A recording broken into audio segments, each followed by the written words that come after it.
sak keluarga bapak buat kok kan dadi unsen oh boten ateges kota kuwi kahanan penghargaan wonten obati nyun pirsa dumateng panjenengan sami niki kanggan punika panjenengan paring osmosis saking kelas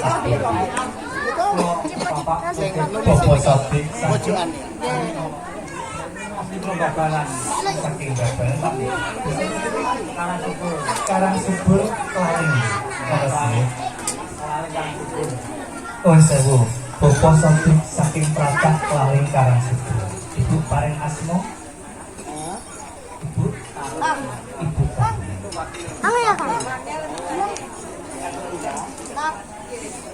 ibu jasmu dan putri paring asmo sarang wijaya Sewu bosotik sak keluarga saking Klatak Laling Karang Subur kula pun kaki lebih dalam menika sisihan kula inggih anggenipun panjenengan karya-karya jusak ben rompok kula mengudati menapa Nuwun sewu dalam-dalam atur pun Bapak Soho iki setunggal silaturahim kaping kalih badhe maringke utawi niteke putrinipun dan surat sekolahipun Aki Wijaya kali Wijaya amal kagungan sekolah penting-penting Nuwun sewu Bapak Sotik sekeluarga nyinatur silaturahmi panjenengan kula tampi kanthi asata kalih tambah pasederekan kerajaan tanah Jawa gatingan untuk kali dilumantar talang atur panjenengan ini tipikal dan berikut panjenengan tetepi adat tanah Jawa gadai putri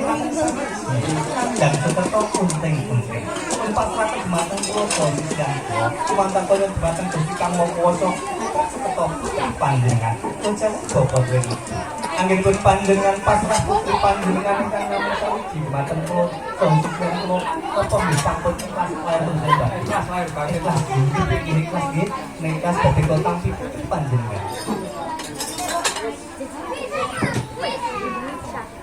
Bapak Sotik Sawi itu jasnya sekeluarga ini dikalikan puniko panjenengan ampun al-ibadi li putri panjenengan badik keluar itu ya anak klop yang mbak kapor sama dalam dadosaken putri kan solihat ngabektikan kehamilan beragam pramu sopong sori ini dikalikan puniko Sukerto kemapan jilara dan putri panjenengan talukar dening Gusti Kang Mongkoso dadosaken putri kan susun sadasi kala punapa-punapa pinaringan panjang umur pantaswa dening Gusti Kang Mongkoso nuwun sewu sak sampun panjenengan pasrah putri panjenengan kula sisian kula kasih wonten wigatingan dereng kawetan apa sampun murahipun sajak panjenengan gati-gati batik kondur tumuju di dalam suwan-suwan kota sasuk bendera kondur rahayu wassalamualaikum warahmatullahi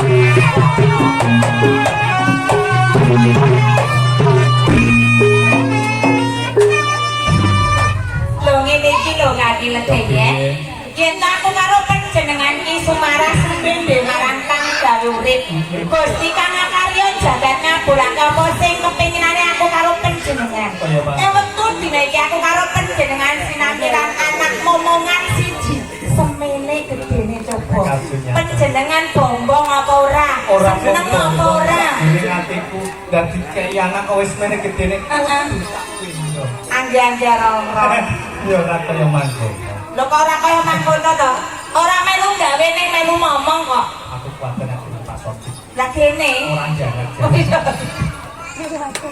ini lagi sing kepiye kaki yen to sliramu atur nugroho saka Gusti Rakanyono iku dadi kasunyata ya iki dina aku mangerteni yen suwaning bapa sobi sak keluarga masalahé putrine iki nandang Sukerto yen ora kleru mau jarine anak siji wadon kang aran Kunting-Kunting elek kakung siji aran Otang Ande kula sapa ento sekali aku wis mari atur marang kriyamu yen tawa dene bakal pikantuk terus kampara bicara kanggonan sinampiran digital aku wis samekta ing desa Bengkati pitung dina pitung bengi lawase kae aku terkene jutek janur gedung pusaka Mula saka iku, apa iki dina kok coba dipundhutna wujuding janur ana dibantu saka kayu. Enteni sawetara ya Kak Kaya Kedayan ya.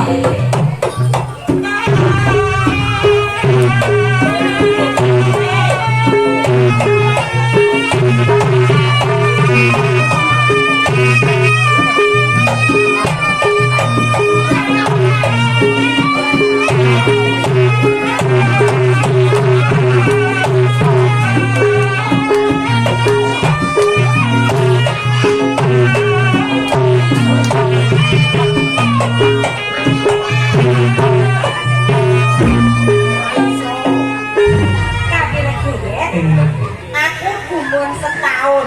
kok iso sedina Panjenengan taun. panjenengan yang keraka wujud janur kuning lawase 7 dina 7 bengi ya to. Kaya mangkono. Lanjut janur kuning ini iki dienggo apa? Apa wujude ya mau sepele nek trimo janur kuning lho ning kebon lho akeh Kak. Ini negeri. Piye? Liramu mangerteni yen to sekawe basa dicak keluarga kae tetepi adat ing tanah Jawa. Bener. Mongko ing tanah Jawa iki kebak adat Jawa bulan samudra. Heeh. Sejatine janur iki ing tanah Jawa kuwi. Werdine sing Kadang tengger janur kae sejatine cahya utawa nur kang turun saka dhuwur kali jabat iki kang mongko. Lumantar dina kabiasane janur kuwi. Wis tak senteke 7 dina 7 bengi. Tak paling adi sanggup bakal tak kalungkelna ing janggane anakmu supaya kali itu beda ning samudra. Kak Kedayan. Ini lho. Aku kepengin mangerteni bukti kasunyatane. Janur kuning tak palingake marang panjenengan Kaki. Enggak.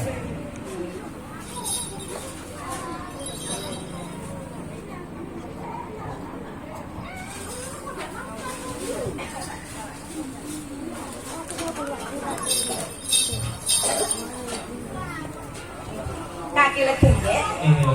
Pancen bener apa sing panjenengan ngendikake sekawit. Bareng janur kuning panjenengan kalungake ning janggane anakmu.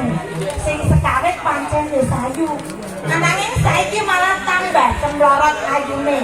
Ora mung kuwi lho Kak Kedayan. Kepara kaya aku mangerteni ana cahya kang tumurun ning jiwa ragane anakmu si bocah prawan jago. Kak Kedayan. Apa bener sing dadi pandelengku Kaki? Orang kaya yang sekira yang iki dina kasunyatan orang mengaku nyumurupi iki dina kira kok mangkat Bisa.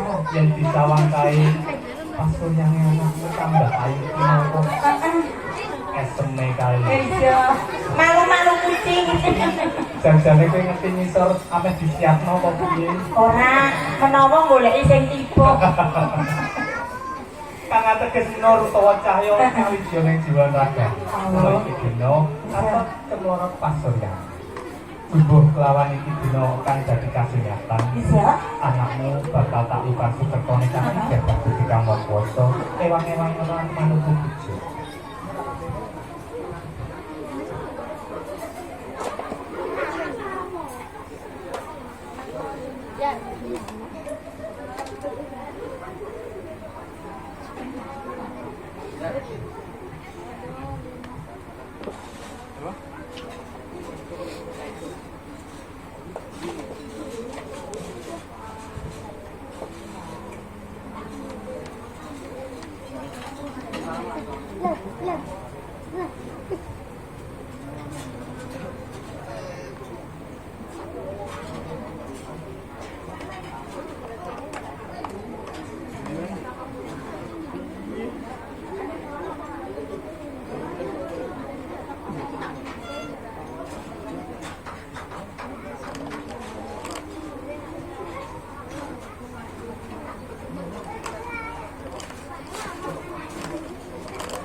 Ini lebih.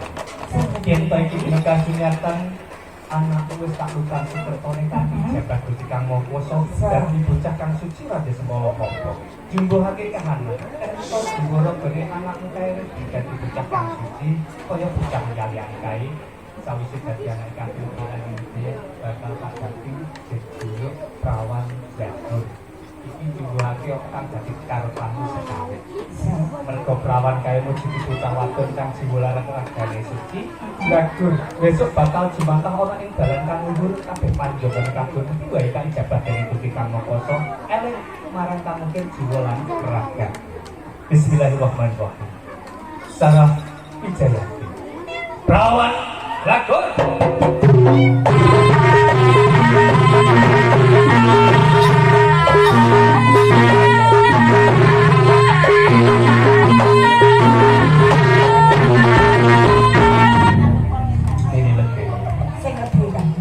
Sawise anakmu tak ganti sejuluk prawan Lagur. Iki dina kok yo wis jumbo marang kahanan kita dan wong tuwa lanang ora kudu kuwi kebutuhane keluarga. Nadyan to anakmu nek dipanik yo antem, aku wis ngerti. Heeh. Bocah nek antem iki jalukane malah bareng ya. Apa? Angel dikatani. Ora gelem ngomong ora mutung. Iya semalah aku nek njaluk sosis mentah. Ojo, maksudnya ojo ketuwen. Ini lagi. Aku bakal pati pamupojo kanggo kebutuhan yang keluarga. Kalau sobat ibu, tak tinggal sawetara sliramu kelawan anakmu, perawan Jagur apa sakjroning rokok. Kaki jan-jane ngono sakjroning batinku duweni rasa was-kuwatir. Jalaran lagi wae anakku dititipke marang aku karo panjenengan duweni Sukerto. Kedadake wektu direki panjenengan kepengin pamit golek pangipun jiwa ning kutha raja. Kaki legi.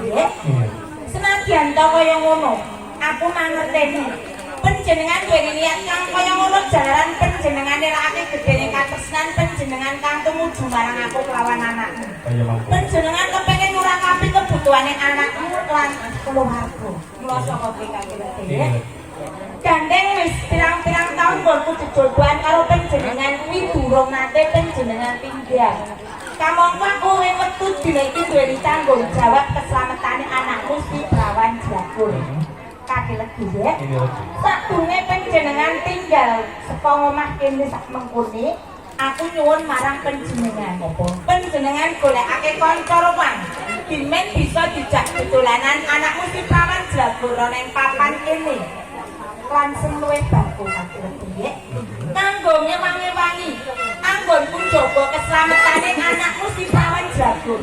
Bau kiwa tengene sak rina lan sak wengine apa panjenengan sak. Kasingatan nglamur laku kahanan iki dina nyebabake apa kang dadi panyuwunmu ora teges aku kudu njaluk kanca ruang marang tangga tepalu. Ing kasunyatan mangerti yo kadangku papat cacahe Prawan Jagur bakal tak wujudake ing pengarepanmu. Kajaba kanggo kanca ruang sing uga jaga keselamatan kan sampeyan. Bismillahirrahmanirrahim. Sofiyah Almarah Allah. Oi main ah.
Sebagai badan upacipta dadi badan kang kasar mergo iki dina aku njaluk sampeyan tumengke kabeh tak kon joko kadang ana Prawan Jagur tapi kanca ruang iki kaya pesan kuwi. Sang Buddha bodo ati loro sak keteping iki. Ini dan mengenakan bupati pangpojokan butuhan keluarga keselamatan mitra jatuh tak sampai dengan aku mati marang yang to itu sakit dasar terus orang tak merokok orang berboleh kan liramu tak bisa mentasi gendruk lemah kaping telu dan majunya rosok juning hati balik bisa ngerokok kaget yen kaya ngono sewang-sewangan donga panjenengan tansah tak antu-antu muga-muga wae ora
Iku.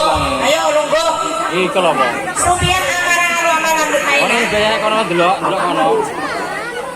Kene ngopo? Aku dina iki kowe kok padha tanisan.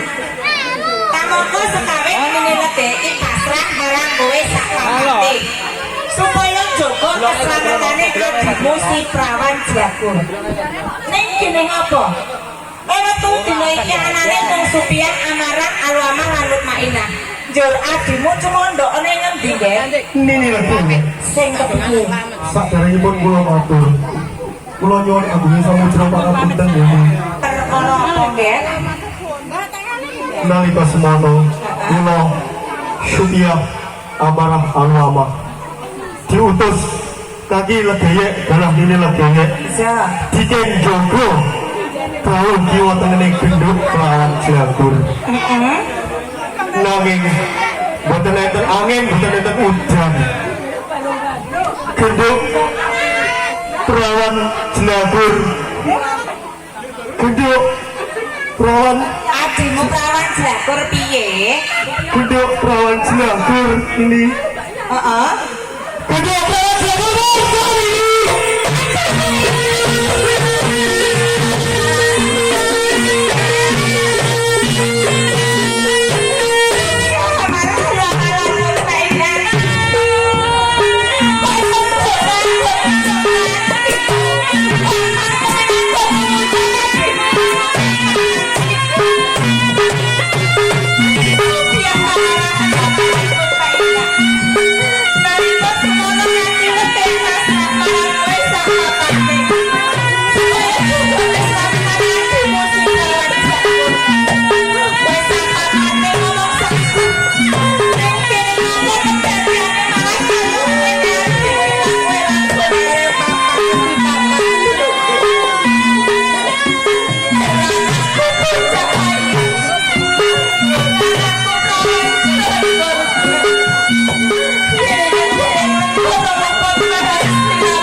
Maha Kuwasa supaya dina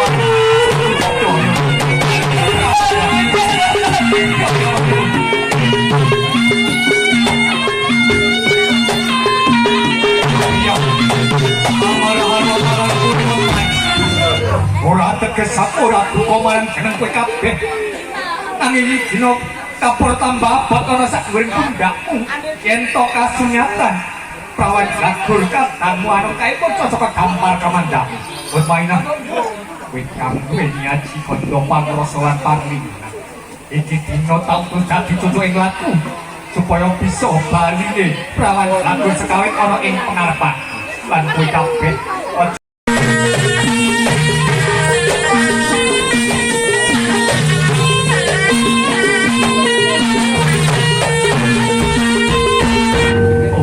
dalah supaya amarah halwa mahlan berbuat mainah yang tong sekali yang kabeh tak utus supaya upati kata kuanong dan putrawan jagur ini kini wih bayi pengharapanku untuk akan wanong kasunyatan kirim kewan kang berdiri si kaya mangkini omongan gati setia gila gaya kewan gede mati leres hidro kadang-kadang meklo bentuk kawan jagur ati kewan negeri sing pengarepanku iki kira kaliyo kang hidro kadangmu panet panarimanku kasunyatan yang dadi kedadean kaya mantu yen to sekali ke badan alus yen to dadi badan alus iki bakal balake dadi badan alus maneh supaya bisa kanggo kekuatan kadangmu ana sak menit bongkar balik kewan kang kula sapa iki den mancing jiwa lan kadangmu ana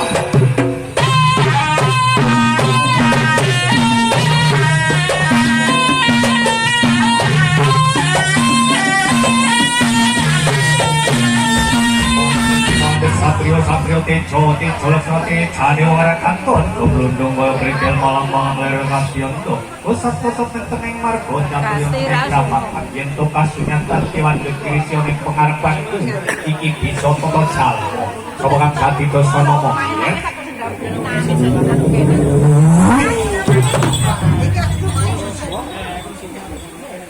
wong gede tambuh marang aku anakku Jawa iki ora ana loro uga ora telu ya mung sawiji aku sing kok ya ora ya santo ya raden gedong kami sing ganjaranku balik sapa gedhe sapa ndi papan panggonan kowe lan Lastri Bathara Kala Prapsayuta yen to kasunyatan iki dina kepengin mangerteni sapa kang kemongan ngagem pengarepanmu ora kaliya sporeng tanah Jawa utawi ledekan dadi keparang kowe lah miras pantes keberat kowe bisa dhuwur karo aku yo ing papan kene aku arep nagih janji marang kowe nalika sejarah ing tanah Jawa Jatang pengane jari Bathara Kala gak santo